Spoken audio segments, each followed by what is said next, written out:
भगवान कृष्ण ने या भगवान कृष्ण को जिसने देखा है वो खिंचा चला आया है, लेकिन मन से। महाभारत का युद्ध समापन की ओर था। दुर्योधन मरने की स्थिति में था। अश्वत्थामा आया, कहा दुर्योधन मैं पांडवों का सर काट के लाता हूं। दुर्योधन ने कहा अश्वत्थामा हमारी लाखों की सेना कुछ नहीं बिगाड़ पाई। कहा बल से नहीं तो छल से। भगवान तो जानते ही थे।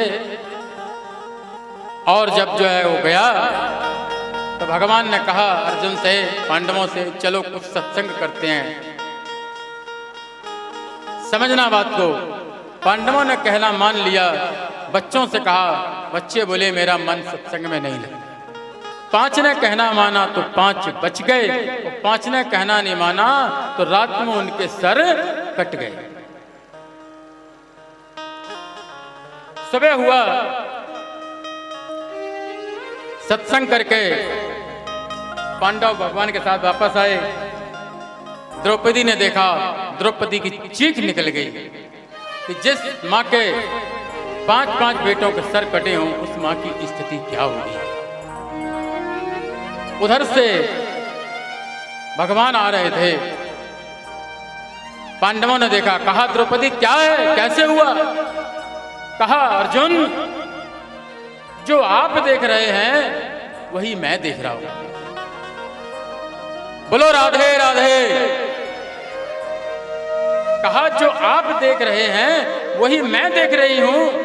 कहा ये किसने काटे। कहा मुझको पता नहीं। अर्जुन ने कहा मैं प्रतिज्ञा करता हूं कि जब तक सर काटने वाले को हम मृत्यु दंड ना दे दें शाम तक, तब तक हम वापस नहीं आएंगे। वो आए भी तो हम अपनी चिता बना के स्वयं अपने आप को समाप्त कर देंगे।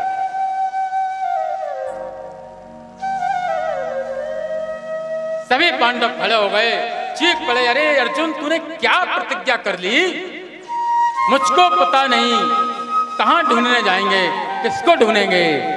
सभी चिल्ला रहे कि अर्जुन कुछ तो सोच समझ के किया करो। अर्जुन खड़ा रहा, मस्त रहा, प्रसन्न रहा। युधिष्ठिर ने कहा, भीम ने कहा, नकुल ने कहा, सहदेव ने कहा, ढीठ बना खड़ा रहा। लेकिन जब कृष्ण ने कहा अर्जुन भैया जो कह रहे हैं सही कह रहे हैं, प्रतिज्ञा भी सोच समझ के किया करो।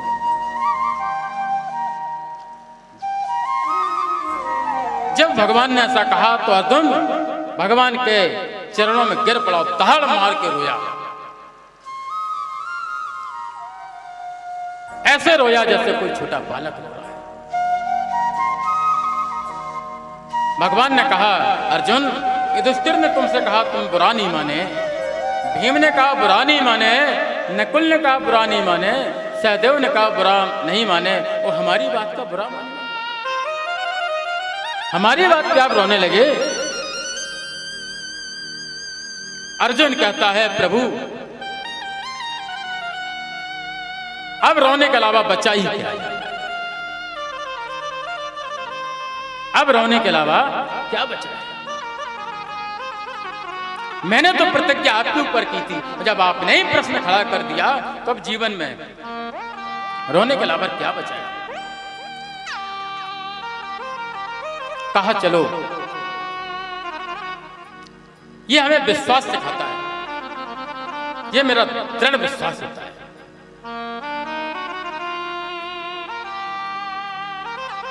इतना दृढ़ विश्वास भगवान कृष्ण पर अर्जुन का।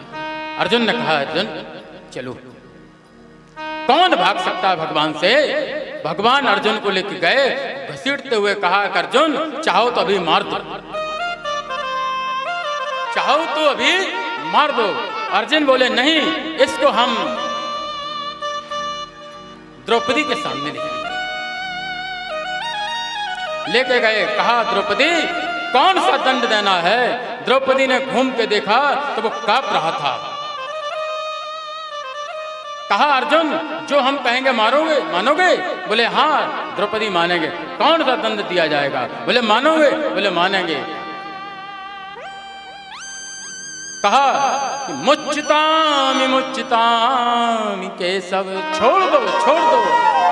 सभी पांडव दौड़, अरे द्रौपदी क्या कह रही है तू? तेरे 5 बेटों का कातिल, अब तू कह रही है छोड़ दो? कहाँ केशव छोड़ दो, छोड़ दो। ये हमें दया सिखाती है, जिसके 5 बेटे मरे पड़े हों और वो कह रही है छोड़ दो। दया आएगी तो व्यक्ति धार्मिक होगा, दया धर्म का मूल है। कहा छोड़ दो। आज एक मां ही तो रो रही है, इसके पिताजी को तुमने पहले ही मार दिया, इसे भी मार दोगे, आखिरकार मां ही तो रोएगी। मेरे जीने का सहारा तो मेरे 5 पति हैं, इसके जीने का सहारा कौन है?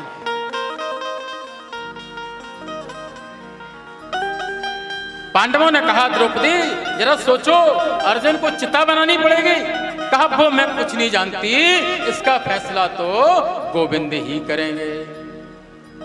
ये हमें शिक्षा मिल रही है कि इतनी बड़ी घटना होने के बाद भी फैसला अगर जो द्रौपदी ने छोड़ा है तो गोविंद पे, और हम छोटे से काम का बिगड़ जाए तो फैसला हम अपने आप पे ले लेते हैं। बोलो राधे राधे।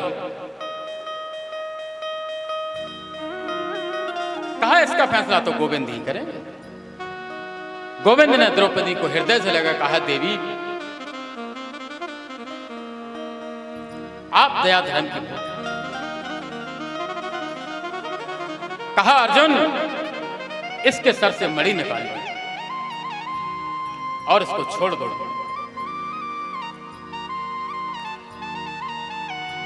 कहा इज्जतदार आदमी की बेइज्जती हो जाए तो मृत्यु है, सामाजिक आदमी की बेइज्जती हो जाए मृत्यु नहीं है तो क्या है? उधर वो 5 शीश लेके गया दुर्योधन के पास। कहा मैं काट के ले आया। जब दुर्योधन ने देखा तो दुर्योधन जैसे दुष्ट से भी निकल गई। अरे अश्वत्थामा तूने बहुत गलत किया, तूने मेरे भाई का वंश नष्ट कर दिया। कहा अश्वत्थामा तू भाग जा, अर्जुन छोड़ेगा नहीं। मणि निकालकर अर्जुन को छोड़ दिया। भगवान की ऐसी कृपा कि अर्जुन की प्रतिज्ञा भी पूरी हो गई और जाते जाते अश्वत्थामा ने अभिमन्यु की पत्नी उत्तरा के गर्भ में अग्निबाण का प्रहार कर दिया। भगवान 5 बच्चों का अंतिम संस्कार करके आ रहे थे और द्रौपदी की इतनी जलन पैदा हो रही थी कि जाते जाते वो भगवान के शरण में पहुंच गई, चरण में गिर गई। उसके पास उसके परिवार में इतने बड़े बड़े योद्धा, समझने वाला विषय है, उसके पास में उसके परिवार में इतने बड़े बड़े योद्धा, क्या जरूरत पड़ी थी कि भगवान कृष्ण की शरण में गिरी? उत्तरा ने हमें संदेश दिया है कि जो अपने इष्ट को छोड़कर गैरों की शरण में चला जाए उसे मर जाना चाहिए। जिसे अपने इष्ट पर विश्वास नहीं, दूसरे की शरण पकड़ ले, उसे मर जाना चाहिए। ये उत्तरा ने संदेश दिया। जिसे अपने प्रभु पे भरोसा नहीं,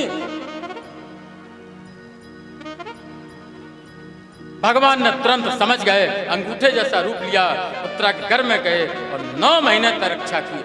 ऐसा कौन है गुरु, ऐसा कौन है धर्म में जो इस तरह भक्ति की रक्षा करे?